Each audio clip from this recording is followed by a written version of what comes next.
అందరికీ నమస్కారం. Corona virus రోజు రోజుకు ప్రబలిపోతున్నటువంటి ఈ టైంలో మనం ఈరోజు ఒక అతి ముఖ్యమైన విషయం గురించి మాట్లాడుకుందాం.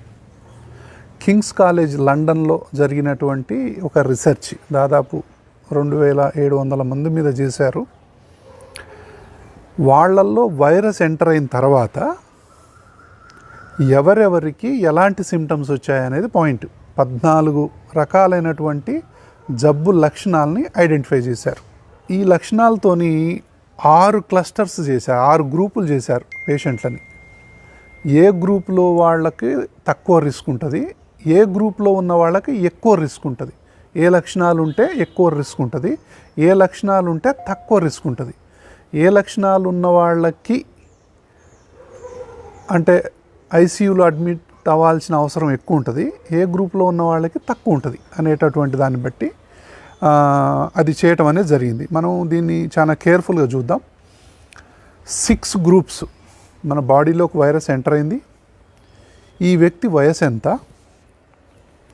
ఈ వ్యక్తి యొక్క ఆరోగ్య పరిస్థితి ఏంటి, అంటే ఈయనకి ఇంతకు ముందున్న జబ్బులు ఏంటి, అంటే గుండె జబ్బులు ఉన్నాయా, కిడ్నీ జబ్బులు ఉన్నాయా, వయసు ఎక్కువ ఉందా, ఆల్రెడీ ఉన్న జబ్బుల సంగతి ఏంటి, సో ఆరోగ్యంగా ఉన్నాడా, ఆయన ఏ వయసు వాళ్ళు అనే దాన్ని బట్టి.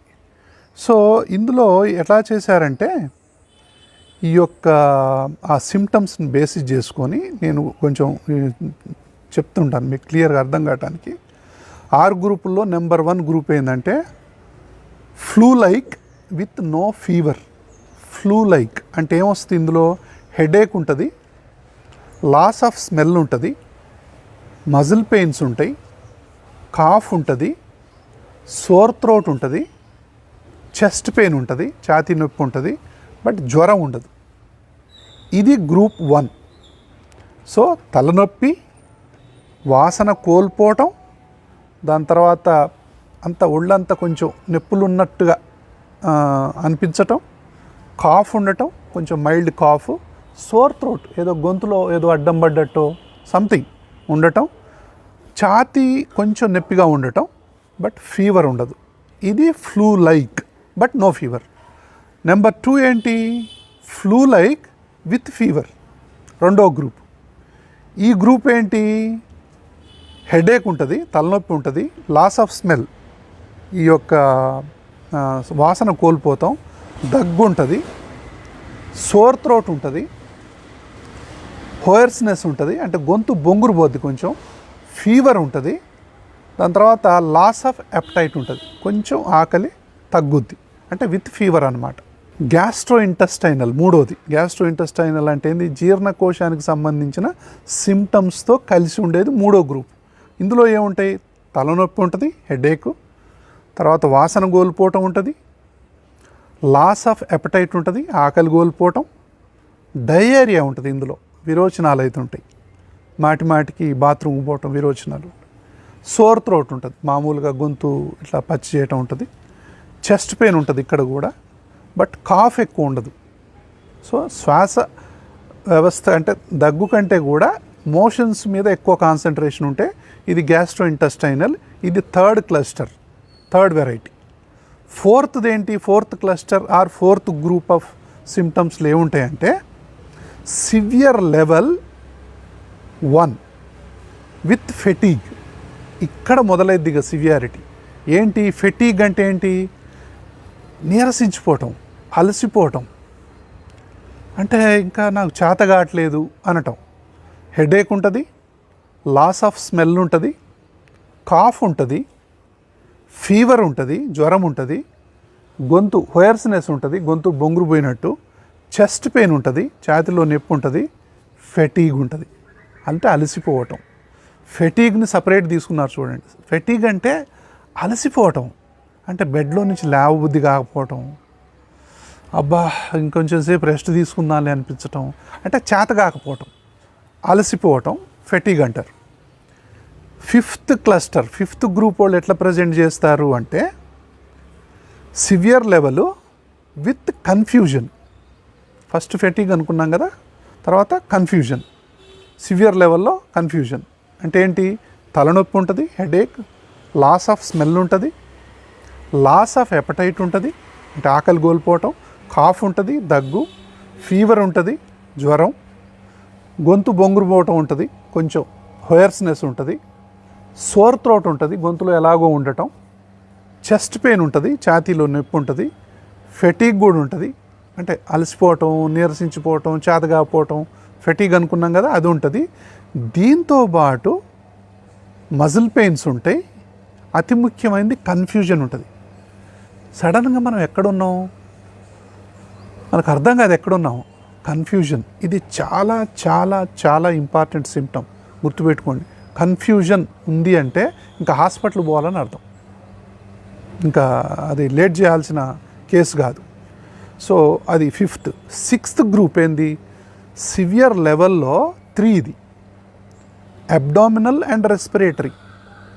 అంటే మనకు జీర్ణ వ్యవస్థ, శ్వాస వ్యవస్థ 2 ఇన్వాల్వ్ అవుతాయి. ఎట్లా, ఇందులో హెడేక్ ఉంటుంది, లాస్ ఆఫ్ స్మెల్ ఉంటుంది, వాసన కోల్పోతాం, లాస్ ఆఫ్ హెపటైట్ ఉంటుంది, ఆకలి కోల్పోతాం, దగ్గు ఉంటుంది, కాఫ్, ఫీవర్ ఉంటుంది, జ్వరం, హోయర్స్నెస్ ఉంటుంది, గొంతు బొంగురు పోవటం. దాని తర్వాత సోర్ థ్రోట్ ఉంటుంది, గొంతులో ఏదో పచ్చి చేసినట్టు ఉండటం, చెస్ట్ పెయిన్ ఉంటుంది, ఛాతీ నొప్పి. ఇందులో ఫెటీగ్ ఉంటుంది, అలసిపోవటం, కన్ఫ్యూజన్ ఉంటుంది, ఎక్కడున్నామో తెలవకపోవటం, మజిల్ పెయిన్స్ ఉంటాయి, అంటే ఒళ్ళంతా ఎవరో కుట్టినట్టు, దెబ్బలు తగిలినట్టు ఆ పెయిన్స్ ఉంటాయి, షార్ట్నెస్ ఆఫ్ బ్రెత్ ఉంటుంది. మాటలు కంప్లీట్ చేయలేం మనం, మాట్లాడుతుంటే మధ్యన ఆగిపోయి మాట్లాడుతుంటాం, కంటిన్యూస్గా మాట్లాడలేం. డయేరియా ఉంటుంది, లూజ్ మోషన్స్, విరోచనాలు ఉంటాయి, అబ్డామినల్ పెయిన్ ఉంటుంది, కడుపులో నొప్పి ఉంటుంది. కంపల్సరిగా ఈ 6th ఉంటే హాస్పిటల్కి పోవాల్సిన అవసరం ఉంటుంది. ఈ గ్రూప్ 6 ఉన్నవాళ్ళు 20% మందికి రెస్పిరేటరీ సపోర్ట్ అవసరం, 20% మందికి. అదే ఫస్ట్ గ్రూపులో ఉన్నవాళ్ళు ఏం చెప్పుకున్నాం మనం, flu like with no fever ఉన్నవాళ్ళకి ఓన్లీ 1 to 2% పీపుల్కే ఫ్యూచర్లో అవసరం పడవచ్చు రెస్పిరేటరీ సపోర్ట్. అంటే ఏంటి, 1st, 2nd, 3rd వరకు మనం ఇంట్లో ఉండి, ఇంట్లో ఆక్సిజన్ పెట్టుకొని శాచురేషన్ మెయింటైన్ చేసుకుంటా, విటమిన్ ట్యాబ్లెట్స్ వాడుకుంటూ, దాని తర్వాత కొంత డాక్టర్ని వీడియో కన్సల్టేషన్స్ చేసుకుంటూ మానిటరింగ్ చేసుకుంటే సరిపోద్ది. వీళ్ళలో ఉన్నవాళ్ళు కూడా సీరియస్ అవ్వచ్చు, కానీ ఎంత అంటే 100 మందిలో ఒకళ్ళు లేదా ఇద్దరే ఫస్ట్ గ్రూప్లో, సెకండ్ గ్రూప్లో ఉంటాయి. అంటే ఇక గ్రూప్ పెరుగుతూ ఉంటే ఎక్కువైతుంటుంది. అదే 6th గ్రూప్కి వచ్చేసరికల్లా 20% మంది అడ్మిట్ అవ్వాల్సినటువంటి అవసరం ఉంటుంది. సో వాళ్లకు రెస్పిరేటరీ సపోర్ట్ అవసరం. అంటే దీన్ని బట్టి వైరస్ ఒకసారి మన బాడీలోకి ఎంటర్ అయిన తర్వాత 6 రకాల గ్రూపులుగా మనం క్లస్టర్స్ చేసాం. మళ్ళీ చూసుకోండి, మీరు ఏ గ్రూప్లో ఉన్నారో చూసుకోండి. ఆ గ్రూప్లో ఫస్ట్ గ్రూప్లో ఉన్నారా, సెకండా, థర్డా, 4th, 5th, 6th? ఇందులో ఉన్నవాళ్ళు అసలు ఏ జబ్బు లేని ఉన్నారా, మీరు ఏ ఏజ్ గ్రూప్లో ఉన్నారు, 20 ఏళ్ళ, 30 ఏళ్ళ, 40, 50, 60, ఏ దశాబ్దంలో ఉన్నారు ఒకటి. తర్వాత మీకు అసోసియేటెడ్ ప్రాబ్లమ్స్ ఏమున్నాయి అది చూసుకోండి. దాని తర్వాత మీ యొక్క న్యూట్రిషనల్ స్టేటస్ కానీ, ఇంకా అన్నీ, మీ ఇమ్యూనిటీ పవర్ కానీ అన్నీ చూసుకొని దానికి తగ్గట్టుగా మనం ఇంట్లో ఉండాలా, డాక్టర్ దగ్గరికి వెళ్ళాలా, మెల్లమెల్లగా మనకు అర్థమవుతుంటుంది. అంటే డిసీజ్ ప్రోగ్రెస్ అవుతూ ఉంటే మన వైరస్ ఒకసారి బాడీలోకి ఎంటర్ అయిన తర్వాత అది ఎప్పుడైనా ఎట్లయినా ప్రజెంట్ చేయొచ్చు. అదే వీక్ ఉన్నారనుకోండి, ఎవరైనా వైరస్ ఎంటర్ అయిందంటే వీక్ ఉన్న పర్సనాలిటీ అంటే ఏంటి, వైరస్ వచ్చి ఇట్లా తోచినట్టు మన తోయగానే కింద పడిపోతాం. అదే పెద్దవాళ్ళు, వయసు మళ్ళిన వాళ్ళు, ఏదైనా జబ్బులు ఉన్నవాళ్ళు, ఇమ్యూనిటీ తక్కువ ఉన్నవాళ్ళు, శక్తి లేని వాళ్ళు బలంగా గ్రూప్ 6లో వెళ్ళారంటే ఇట్లా తోస్తే కింద పడిపోతాం. అంటే కింద పడ్డోళ్ళు లేవలేకపోవచ్చు, కొంతమంది లేచి నిలబడవచ్చు. అదే ఫస్ట్ బాగా 20 సంవత్సరాలు, 30, 40లో ఉన్నాయి, వైరస్ వచ్చింది, ఎంటర్ అయిందంటే వైరస్ వచ్చి తగిలినట్టు మనకి. మనం ఏముందు, కాకపోతే కొంచెం అంత జర్కిస్తాం, కానీ నిలబడతాం గట్టిగా, మనం విత్ స్టాండ్ అవుతాం. సో దాన్ని ఎదిరిస్తాం, మన ఇమ్యూనిటీ శక్తితో దాన్ని ఎదిరిస్తాం మనం. దానికి కొంచెం సపోర్ట్ అవసరం. ఆన్లైన్ వీడియో కన్సల్టేషన్స్ తీసుకోండి. కొన్ని రకాలైనటువంటి మందులు, పారాసిటమాల్ కానివ్వండి, విటమిన్స్ కానివ్వండి, విటమిన్ సి కానివ్వండి, విటమిన్ డి కానివ్వండి, కొంచెం కషాయం తాగటం కానివ్వండి, చక్కటి ఆహారం తీసుకోవటం కానివ్వండి, మెడిటేషన్ కానివ్వండి, దాని తర్వాత టెన్షన్ ఫ్రీగా ఉండటం కానివ్వండి, ఇలాంటివి తీసుకోవాలి. ఇట్లా వచ్చినప్పుడు ఎవరైనా మనకు అనుమానం వస్తుంది కదా, ఎందుకు జ్వరం సడన్గా రావటమో, చేత కాకపోవటమో, ఇప్పుడు చెప్పిన సిమ్టమ్స్ కన్ఫ్యూజ్ అవటమో, అలసిపోవటమో, తలనొప్పి రావటమో, తర్వాత గొంతులో ఎట్నెట్టునో అనిపించటమో, గొంతు బొంగురు పోయినట్టు అనిపించటమో, కడుపుల నొప్పి రావటమో, దాని తర్వాత చేతగాను విరోచనాలు అవ్వటమో, ఇలాంటి లక్షణాలన్నీ 14 రకాలైనటువంటి సిమ్టమ్స్. ఈ దాంట్లో ఏ కాంబినేషన్లో మీకు ఎన్ని ఉన్నాయి అనేది మీరు చూసుకొని దాన్ని బట్టి మనం డాక్టర్ని సంప్రదించాల్సినటువంటి అవసరం ఉంది. ఆన్లైన్లోన డైరెక్ట్ పోయి కన్సల్ట్ చేయటమా, ఏ పద్ధతిలో ఉంటే ఆ పద్ధతిలో. కాబట్టి ఇది మనం కంపల్సరిగా ఈ విషయాలు అంటే వైరస్ ఎంటర్ అయిన తర్వాత రోగ లక్షణాల గురించి మనం ఈ వీడియోలో మాట్లాడుకున్నాం. సో ఇంటి దగ్గర ఆక్సిజన్ పెట్టుకోండి. సో చిన్న టెంపరేచర్ చూసుకునేటటువంటిది పెట్టుకోండి. ఒకసారి మీ ఇంట్లో ఎవరికైనా జ్వరం వచ్చిందంటే 70 to 80% ఆఫ్ ద పేషెంట్స్కి ఈ వైరస్ ఎక్కడి నుంచి వస్తుందంటే ఇంట్లో ఉన్న వాళ్ళే ఇన్ఫెక్ట్ అవ్వటం వల్ల. మీ ఫ్యామిలీలో ఒకళ్ళు ఇన్ఫెక్ట్ అయితే ఇంట్లో ఉన్న వాళ్ళందరూ కూడా ఇన్ఫెక్ట్ అయ్యేటటువంటి అవకాశాలు ఉన్నాయి. ఫ్యామిలీ వాళ్ళే ఎక్కువగా ఇన్ఫెక్ట్ అయ్యే అవకాశాలు ఉన్నాయి. బయట ఇన్ఫెక్ట్ అయ్యి వస్తారు, ఇంట్లో 5 ఉన్నా 10 మంది ఉన్నా అందరం ఎఫెక్ట్ అవుతాం. కాబట్టి దూరంగా ఉండటం, బయటికి ఏ వ్యక్తి అయితే ఎక్కువ సార్లు పోతున్నాడో ఆయన మాత్రం ఇంట్లో ఉన్నప్పుడు కూడా మాస్క్ పెట్టుకోవాల్సిందే. ఇప్పుడు కూరగాయలకు పోయాను ఒక ఆయన ఉంటాడు, ఆఫీసుకు పోయి వచ్చి ఒక ఆయన ఉంటాడు, ఇంట్లో 2 పేరెంట్స్ ఉంటారు, వాళ్ళకి భార్య ఉంటుంది, పిల్లలు ఉంటారు. వీళ్ళు ఎక్కువగా బయటికి పోరు అనుకుందాం. ఈయన మాత్రమే బయటికి పోతుండే, ఆఫీసుకు పోయినా, కూరగాయలకు పోయినా, లేకపోతే అంటే ఎర్నింగ్ చేసే ఆయన కాబట్టి బయటికి పోవాల్సిన అవసరం ఉంటుంది. ఇతను మాత్రం కంపల్సరీగా మాస్క్ పెట్టుకోవాలి. ఇంట్లో ఉన్నప్పుడు కూడా మాస్క్ పెట్టుకోవాలి. తెలియదు మనకు, ఎందుకంటే బయటికి పోతున్నావు కాబట్టి మీరు ఎవరిని కలిశారో, ఎక్కడ ఇన్ఫెక్ట్ అయ్యారో మనకు తెలియదు.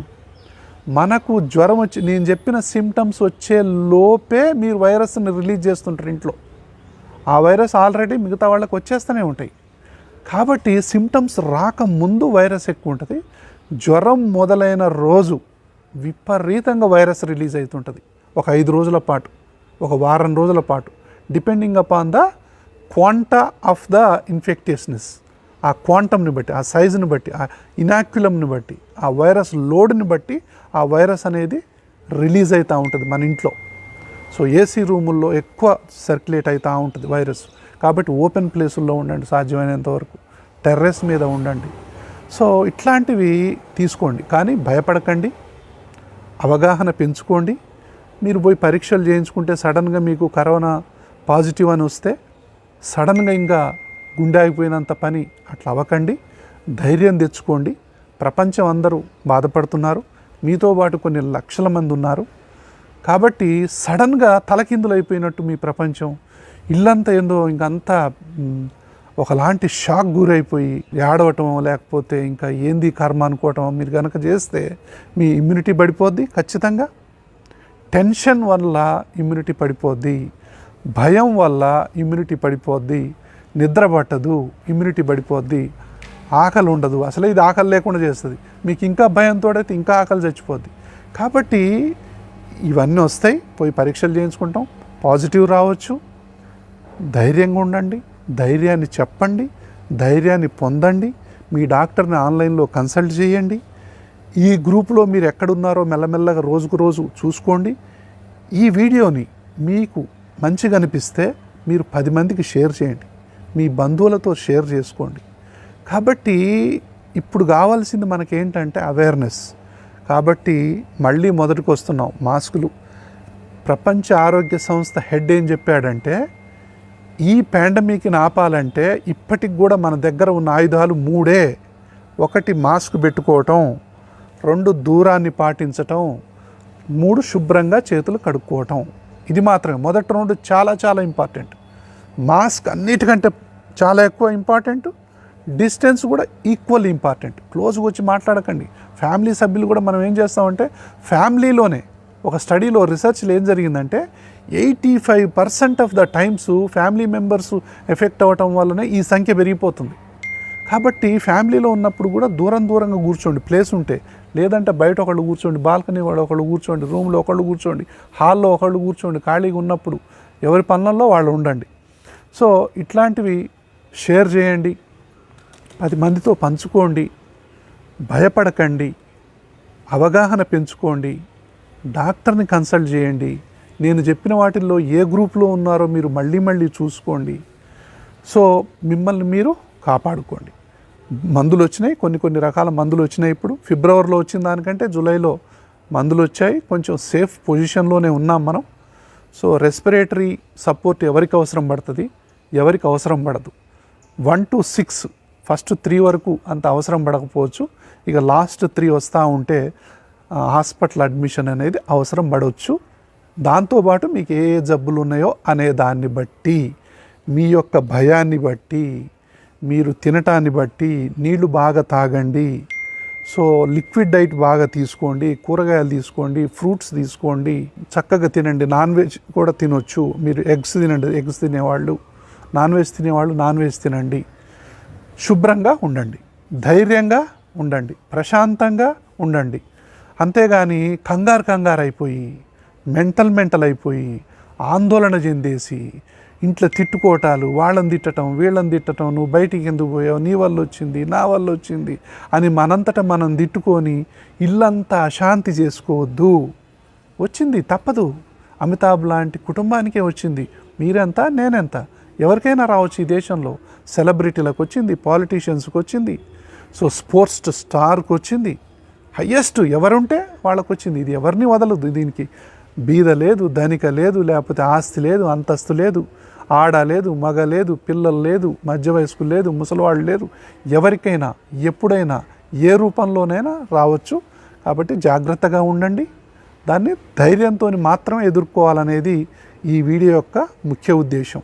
డాక్టర్ విష్ణురావు వీరపనేని శ్వాస హాస్పిటల్ నుంచి. Thank you so much.